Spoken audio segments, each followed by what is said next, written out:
নমস্কাৰ বন্ধুসকল, স্বাগতম জনাইছো নিজ পাকঘৰলৈ। আজি হৈছে লক্ষী পূজা আৰু সকলোকে লক্ষী পূজা শুভেচ্ছা জনাইছো।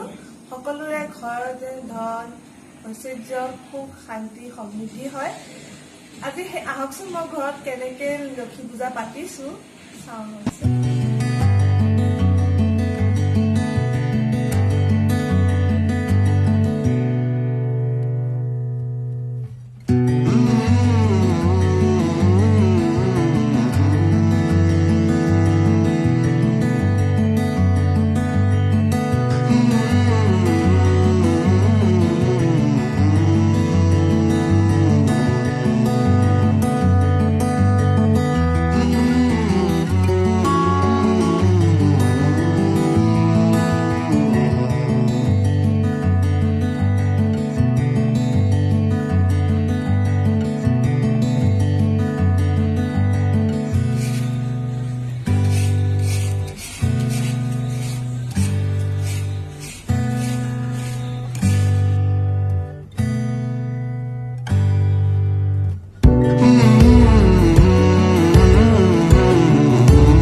মোৰ চেনেলটো যদি চাই ভাল পাইছে তেতিয়াহ'লে লাইক কৰিব, কমেণ্ট কৰিব, ছাবস্ক্ৰাইব কৰিব।